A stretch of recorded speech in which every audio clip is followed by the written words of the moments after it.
रमा, अरे आखिर तुम्हें हो क्या गया है? चले जाओ यहाँ से, मुझे तुमसे नफरत है, मुझे तुमसे कोई बात नहीं करनी है। अरे लेकिन बताओ तो, अरे तुम्हें अचानक हो क्या गया है? मुझे बताओ तो सही, क्या बात है? पवन रमा से बात करने की कोशिश करता है, लेकिन वो उसकी एक नहीं सुनती। तभी वहाँ बगल में एक कटोरी रखी थी, वो गुस्से में पवन पर फेंक कर मारती है, लेकिन पवन जैसे तैसे खुद को बचा लेता है। चले जाओ यहाँ से, मुझे सिर्फ बिट्टू से शादी करनी है। रमा पवन से मिलने जाती है। दोनों नदी किनारे बैठे थे और बातें कर रहे थे। अब हमें शादी के बारे में बात कर लेनी चाहिए। हाँ, लेकिन इतना कहकर रमा शांत हो जाती है। कोई चिंता उसे बहुत सता रही थी। वो आगे कुछ बोल नहीं पा रही थी। उसे घबराता देख पवन उसे समझाते हुए बोला, देखो, तुम चिंता मत करो। शादी के लिए मेरे माता पिता आकर तुम्हारी माँ से बात कर लेंगे। हाँ ठीक है, लेकिन मेरी ये चिंता नहीं है, मुझे मेरी माँ की चिंता हो रही है। जब मेरी शादी तुमसे हो जाएगी तो वो बिल्कुल अकेली रह जाएंगी, तब मैं क्या करूँगी? अरे अरे बस इतनी सी बात। अरे तुम फिक्र मत करो, मैं हूं ना। तुम्हारी माँ मेरी माँ जैसी ही है, हम दोनों मिलकर उनका ध्यान रखेंगे। तो ठीक है, फिर मुझे और कोई चिंता नहीं है। चलो अब हम घर चलते हैं, मुझे भी काम पर जाना है। चलो। दोनों अपने अपने रास्ते चले जाते हैं। रमा जंगल से होते हुए अपने घर की तरफ जा रही थी। तभी रास्ते में उसे बिट्टू मिलता है। वो एक पेड़ पर टेक लगाकर उसका रास्ता रोकते हुए बोला, ओहो मोहतरमा, किधर जा रही हो? तुम फिर से आ गए, मेरे रास्ते से हटो। अरे अरे, इतने भी जल्दी क्या है? तुम भी ना बहुत नखरे करती हो। अरे अब तो नखरा छोड़ दो। अब वैसे भी आज नहीं तो कल तुम्हें मेरा ही तो होना है। हाँ हाँ जरूर, सपने में। मैंने तुमसे कितनी बार कहा है मेरा पीछा छोड़ दो, लेकिन कोई बात नहीं। वैसे भी कुछ ही दिन बाद मेरी शादी होने वाली है। पवन के माता पिता मेरी माँ से मेरा हाथ मांगने मेरे घर आएंगे, तब तो तुझे समझ ही आ जाएगा। शायद तब तू अपने ख्यालों की दुनिया से बाहर निकल जाए। ऐसा नहीं हो सकता, और ना ही मैं ऐसा कभी होने दूंगा, समझी? मेरे जीते जी तो ऐसा कभी नहीं होगा। हाँ हाँ जरूर, देखते हैं। इतना कहकर रमा वहां से चली जाती है। तब बिट्टू गुस्से में दांत पीसते हुए कहता है, मैं तुझे इतनी आसानी से छोड़ने वाला नहीं हूँ। मेरे जीते जी तो मैं तुझे किसी और का नहीं होने दूंगा। अब बस तू ये देख कि मैं करता क्या हूँ। बिट्टू गुस्से में अपने घर जाता है और बेचैन होकर घर में इधर उधर चक्कर लगाने लगता है।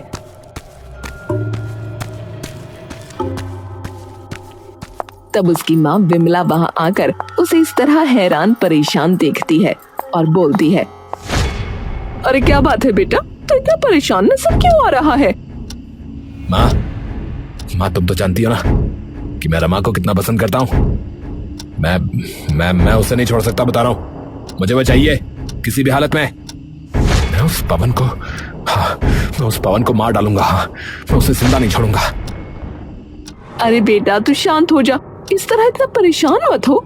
हमें कभी भी हड़बड़ी में ऐसा फैसला नहीं लेना चाहिए। तो तुम ही बताओ माँ, आखिर मैं क्या करूं? अगर मैंने अभी कुछ नहीं किया तो मैं रमा को हमेशा के लिए खो दूंगा। तू मेरा बेटा है, मैं तुझे इतना परेशान नहीं देख सकती। चिंता मत कर, देख मैं तेरे लिए क्या करती हूँ। मैं कुछ ऐसा करूंगी कि वो लड़की खुद ब खुद दौड़ते हुए तेरे पास आएगी।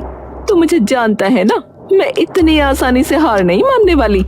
मैं बहुत कुछ कर सकती हूँ। ये बात सुनकर बिट्टू को एक उम्मीद की किरण नजर आई और उसकी आंखों में एक अलग चमक आ गई। ऐसा है तो ठीक है माँ, अगर ऐसा है तो मैं तुम पर विश्वास करता हूँ और ये कार्य मैं तुम्हें सौंपता हूँ। तुम्हें कैसे भी करके रमा को मेरे पास लाना ही होगा माँ। बिट्टू अगर किसी के लिए बेचैन था तो सिर्फ रमा के लिए। वो किसी भी कीमत पर उसे हासिल करना चाहता था। लेकिन वहीं दूसरी तरफ पवन के माता पिता रमा के घर उसकी माँ से बात करने आते हैं। जी नमस्ते, आइए आप यहाँ बैठ जाइए। जी नमस्कार बहन जी। जैसा कि आप पहले से ही जानती हैं कि हमारे दोनों बच्चे एक दूसरे को बहुत पसंद करते हैं। हमें भी रमा बिटिया बहुत पसंद है, बल्कि हम तो खुश नसीब हैं कि हमें रमा जैसी बिटिया मिली है। तभी वहाँ रमा सबके लिए चाय नाश्ता लेकर आती है। जी चाय। कितनी प्यारी बच्ची है, हमारे घर में आएगी तो आपको किसी चीज की चिंता करने की कोई जरूरत नहीं है।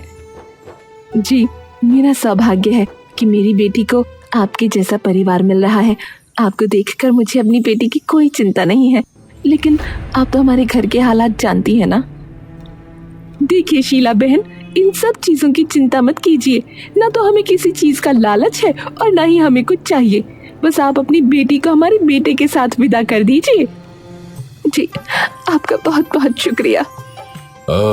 तो ठीक है, अगर सभी इस बात के लिए सहमत हैं तो मैं आज ही पंडित जी से बात कर लेता हूँ और एक अच्छा सा मुहूर्त निकलवा कर इनके विवाह की तिथि निकलवा लेते हैं, ताकि चट मंगनी और पट ब्याह हो जाए।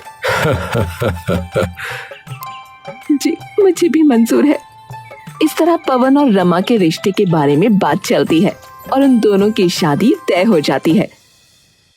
एक दिन दोनों नदी किनारे, दोनों एक दूसरे के साथ बहुत खुश थे। मुझे खुशी है, हमारी शादी के लिए हमारे घर वाले मान गए हैं। हाँ सच में मुझे भी बहुत खुशी हो रही है। अब हमें कभी कोई अलग नहीं कर सकता रमा। दोनों वहां शांत बैठे थे और डूबते हुए सूरज को देख रहे थे। पीछे से बिट्टू उन दोनों पर नजर रख रहा था और उन दोनों को देखकर दांत पीसते हुए बोला, कोई अलग नहीं कर सकता। मैं भी देखता हूँ कि तुम दोनों कब तक इस तरह साथ रह पाओगे। मेरे रहते हुए तुम दोनों को कोई एक नहीं होने दे सकता। हाँ।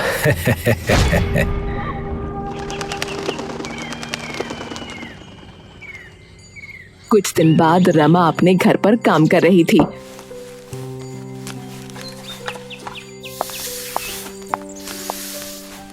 अच्छा बेटा, पानी खत्म हो गया है, जा जाकर कुएं से पानी भर ला।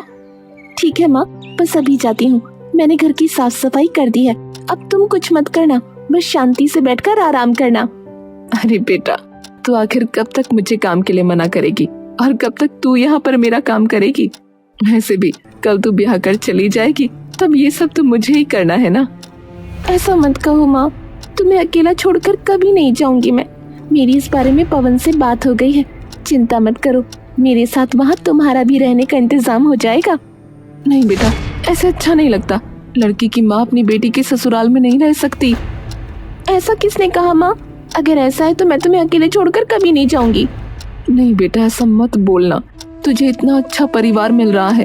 वैसे भी मेरा कितने दिन का भरोसा है, मेरे जाने के बाद तू अकेली हो जाएगी और मैं तुझे ऐसे अकेले छोड़कर कभी नहीं जाना चाहती।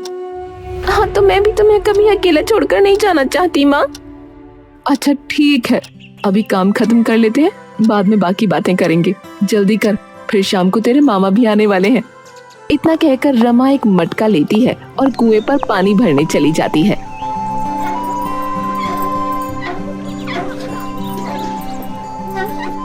पानी भरकर वो जैसे ही वापस लौट रही थी, तभी उसके सामने बिट्टू आ जाता है। तो फिर से यहाँ आ गया? मैंने तुझे कितनी बार कहा है, मुझे परेशान करने की जरूरत नहीं है, चला जा यहाँ से, तेरा मेरा कुछ नहीं हो सकता। अरे मेरी रानी, अरे इतनी भी क्या जल्दी है? मैंने कहा था ना, मैं तुझे इतनी आसानी से नहीं छोड़ूंगा। तुझे मुझसे कोई अलग नहीं कर सकता, कोई भी नहीं।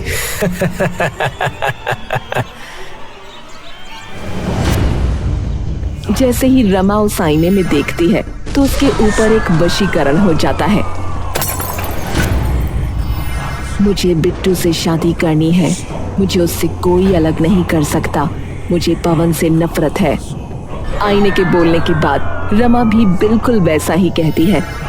मुझे बिट्टू से शादी करनी है, मुझे उससे कोई अलग नहीं कर सकता, मुझे पवन से नफरत है।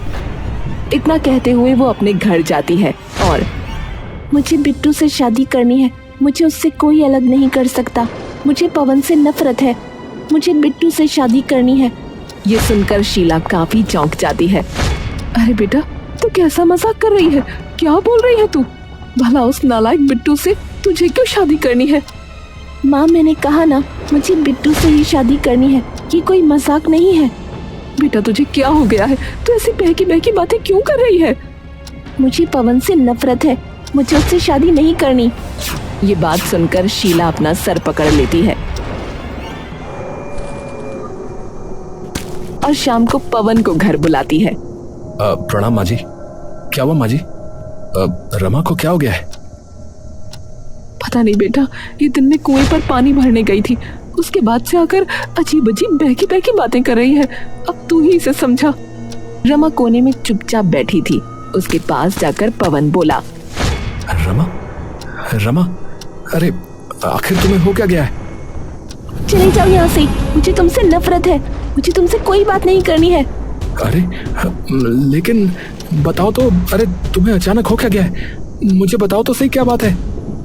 पवन रमा से बात करने की कोशिश करता है, लेकिन वो उसकी एक नहीं सुनती। तभी वहाँ बगल में एक कटोरी रखी थी, वो गुस्से में पवन पर फेंक कर मारती है, लेकिन पवन जैसे तैसे खुद को बचा लेता है। चले जाओ यहाँ से, मुझे सिर्फ बिट्टू से शादी करनी है। पवन समझ जाता है कि कुछ तो गड़बड़ है और वो आगे बात ना बढ़ाते हुए वहाँ से उस समय तो चला जाता है। लेकिन अगले दिन उनके घर बिट्टू आता है। चलो मेरी रानी, मैं तुम्हें लेने आया हूँ, तुम्हारा राजकुमार। हाँ बिट्टू, चलो, मैं कब से तुम्हारा इंतजार कर रही थी। बिट्टू रमा को वहाँ से ले जाने लगता है, लेकिन शीला उनका रास्ता रोकते हुए बोलती है, रुक जाओ तुम, इसे कहीं नहीं ले जा सकते। बुढ़िया, जब ये खुद मेरे साथ जाने के लिए तैयार है तो तुम इसको मेरे साथ जाने से रोक नहीं सकती, समझी? अब हट जा साइड को, वरना ऐसा धक्का दूंगा कि सीधे दुनिया से ऊपर पहुंच जाएगी। चल हट। बिट्टू शीला को धक्का दे देता है और शीला नीचे गिर जाती है। शीला चाहकर भी रमा को रोक नहीं पाती, क्योंकि इसमें रमा की खुद की इच्छा थी। इस तरह बिट्टू और रमा दोनों साथ रहने लगते हैं।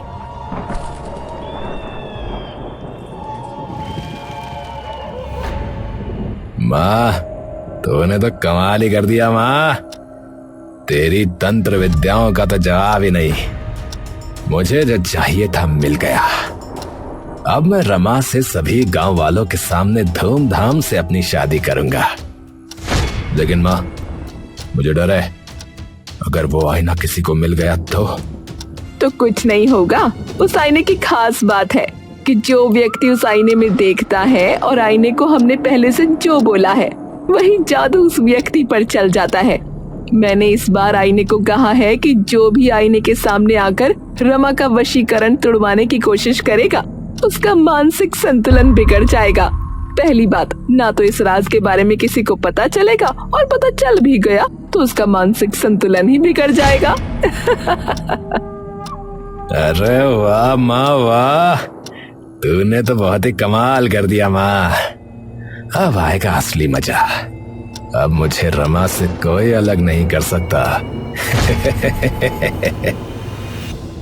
पवन ने खिड़की में छुपकर ये सब बातें सुन ली थीं। अब उसे सब पता चल गया था कि आखिर ये सब हो क्या रहा था। लेकिन अब मुझे समझ में नहीं आ रहा कि मैं क्या करूं। आखिर उस जादू आईने की क्या कमजोरी है? मुझे इस बारे में कुछ भी पता नहीं है। मैं रमा को इसके चंगुल से कैसे बचाऊं? हे भगवान, मेरी सहायता करो। पवन अपने एक दोस्त के पास जाता है और उसे सारी बात बताता है। अरे यार मित्र, ये तो तुम्हारे साथ बहुत ही बुरा हुआ भाई। हाँ यार, मुझे समझ में नहीं आ रहा है कि अब मैं क्या करूं। एक काम करते हैं यार, हम भी किसी तांत्रिक बाबा जी के पास जाते हैं। अब वही हमें इस बात का हल बता सकते हैं।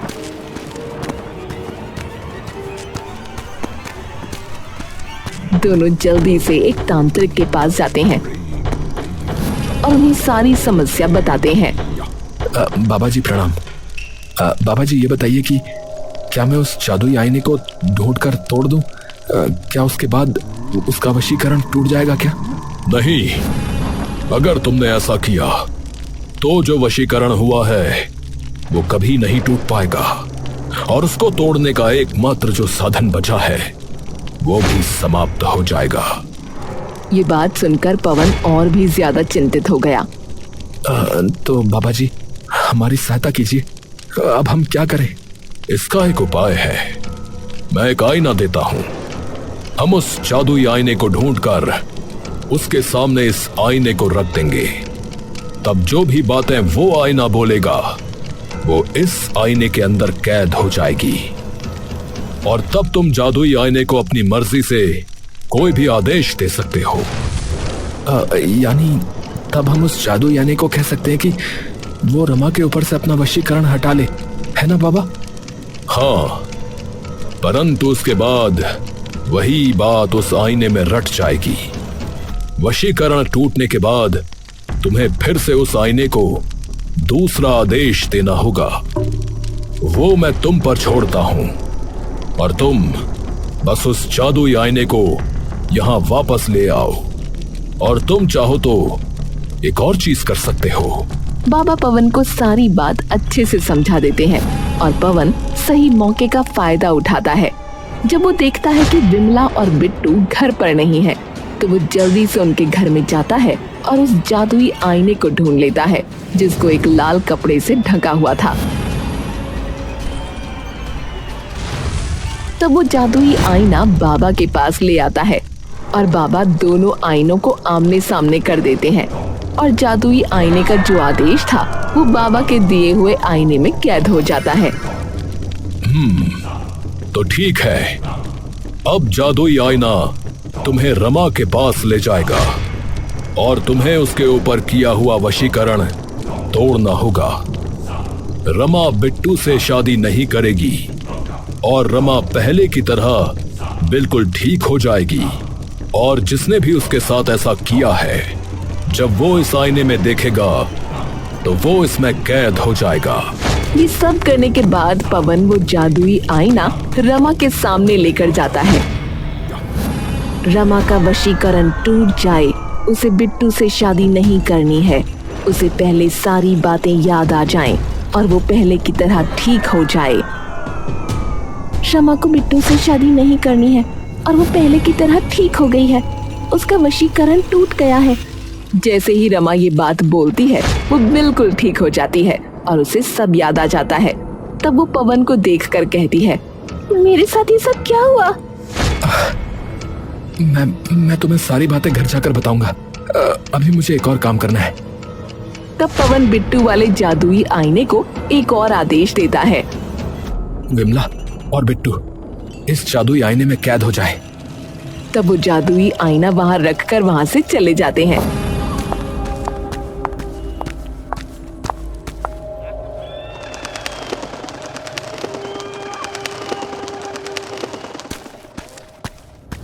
और जब बिट्टू घर में आता है तो देखता है कि रमा वहां नहीं है। ये सब क्या हो गया? तिल मिलाता हुआ बिट्टू गुस्से में रमा के घर जाता है।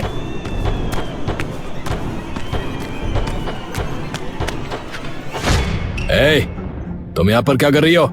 मैं तो अपने ही घर में हूँ, तुम यहाँ क्या कर रहे हो? लेकिन तुम तो मेरे साथ शादी करने के लिए तैयार हो गई थी ना, और मेरे घर में थी, तो यहाँ कैसे वापस आ गई? क्या कहा? तुम कैसी बातें कर रहे हो? लगता है तुम कोई सपना देख रहे हो। चलो निकलो मेरे घर से।